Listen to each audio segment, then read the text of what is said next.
going back to a point we touched on earlier, and then I got sidetracked when you were talking about writing other kinds of things. I was thinking back to the characters that you mentioned. I mean, sorry, the authors that you mentioned that had been influential on you as a writer. Tony Hillerman, Finding Moon, you know, went off to do some Vietnam things or Southeast Asia things.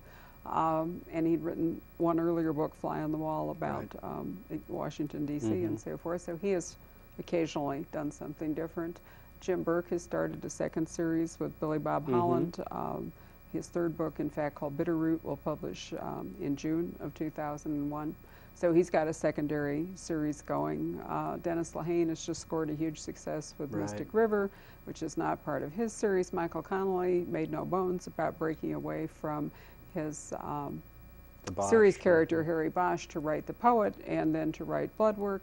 And I think that with all of them, it's been a success, more or less. With Michael, I think it actually drove him into bestsellerdom. With Jim, I don't think it's probably helped or hurt one way or the other, except insofar as the effect it's had on him. I mean, you know, I think which is a significant issue. Sure, it is, but I mean, I think it's been more about whatever it's done for him than it has been about his readership. And you can look at guys like Block, who is so diverse, Don Westlake, you know, they have survived, those guys, Westlake and Block, decades. That's right. And I think it's versatility, I think it's keeping fresh. I mean, Don Westlake, Bad News, his new book, is just as fresh as a book you might go back and read that he wrote 40 years ago. Yeah. Incredible, you know, that he's still got all that energy, all that vivacity, and I think it's because he's kept himself moving along. Yeah, I think that ought to be the model for all of us, because when you talk about Westlake or Lawrence Block, I'm wondering how much pressure they received from publishers to do the same thing, which is really... a lot. Yeah, did they? Well, I know Tony certainly did, but on the other hand, Tony is the one whose publisher said, you know, pretty good book, but ditch the Indian stuff. Right. Now, that really was, you know, it's kind of like Fred Astaire, you know. I remember what his first, you know, his film test was something or other like Can Sing and Dance a Little. You know, people are not always seen in their first performance as significant for those qualities that make them famous. It just doesn't always happen. But I do think that there probably was pressure. By the time Larry got to be really famous, he was so diverse that I doubt the issues really come up, although there is some, you know, he does stick to the Scudders and he does the Rodin Bar, and now he's off on the Hitman guy, you know. It's hard to say. There also has to be a point at which an author has enough clout with his publisher to take that risk. You know, I mean, it's sort of a mutual thing. The author has to believe it, but the author also has to be able to convince the publisher that it's not a suicidal self-destruct, you know, to do something different. I think you're fortunate if you have an editor who trusts you enough to give you that kind of... You bet. If you have written something in the beginning, like Iron Lake, that has series potential, you almost always have to go on and fulfill it for at least 2 or 3 books. If you were Manette Walters and you wrote your first book, The Ice House, and there really wasn't anything else to say about those characters, it would have been forcing them in places they didn't need to go to try to do another book with them. Same with the sculptress. She set herself up to write a unique book every time out, you know, and that's okay too, but you can sort of see that within the first book. And then there are loads of authors, most authors in fact, whose first book might go one way or the other. You know, Larry King once said, your first book's kind of like packing a trunk for a journey. You put all this stuff in it, and you don't really know why it's there, but the good news is that when you need it, you can unpack it and take it out, you know. And I think that's a really good point. You know, if you write a first book where you don't tie up everything, spell it out, dot all the I's and T's, you've got potential. You can take it on, or you can put it aside, you know. And that's why there's a lot of resistance to killing main characters. I think Dana Stabenow, when she killed off Jack, you know, was an extraordinarily risky move, for example, because that's sort of like killing Holmes when you've got Watson, or rather, sorry, killing Watson when you've got Holmes. very risky, and you can't resurrect somebody you've actually blown away. Well, at least not in this business, you know. Not easily. Yeah, you can do an angel book or something, but you know, say that's harder. And If we were doing soap operas, it would be a fairly simple matter, but True. this is mystery. Before we finish, I know there's a couple of interesting things about the way you actually write your books. So my first part of that question is, what were you doing when you got to be 40 and decided it was the moment to give this a shot? What were you doing professionally? I was working at the University of Minnesota. I was an administrator for a research laboratory operated out of the Institute of Child Development.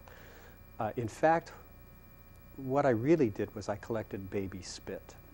I know. That's great preparation for being a writer. Perfect. My parents were so proud of me.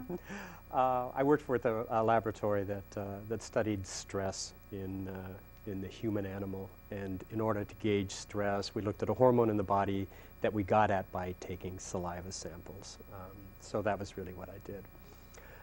What was fortunate about my situation at that point is that I had been writing for a very long time at that point.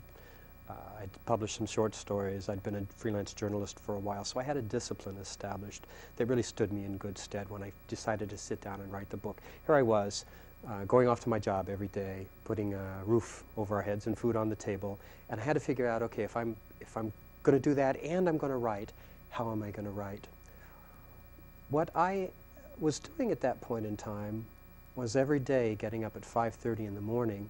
We had a coffee shop a block away that opened at 6. So by 6 o'clock, I was in that coffee shop drinking coffee and writing.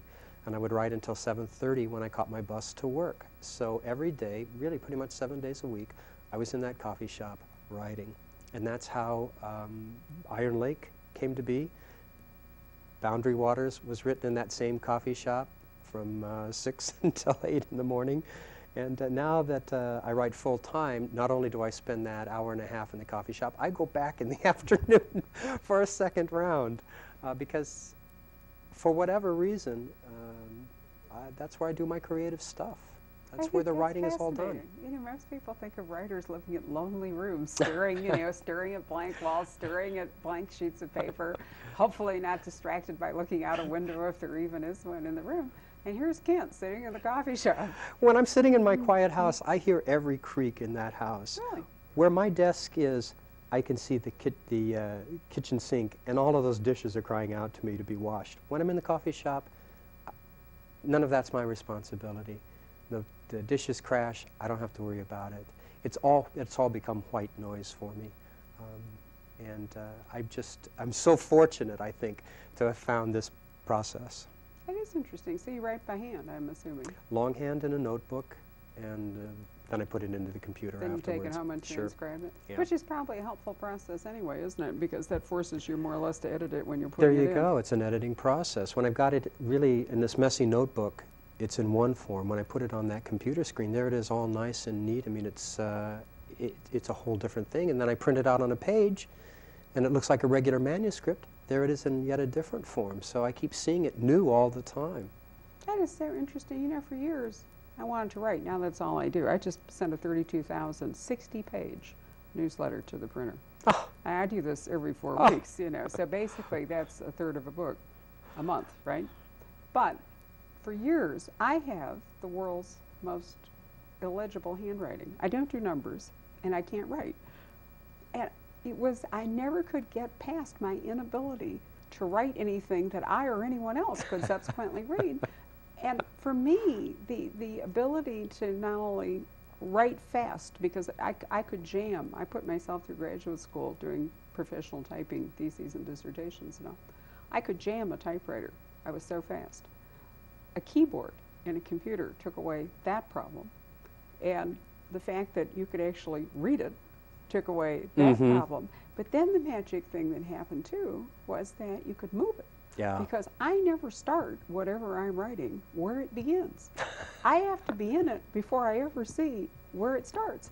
And that because, you know, I didn't have any mastery over my handwriting or any other tools. It was so much work when I would see it, you know, to try to fix it, that I gave up in defeat. I've often thought if that technology had been available to me, you know, when I was 30, instead of 50, you know, my whole life would have been dramatically different.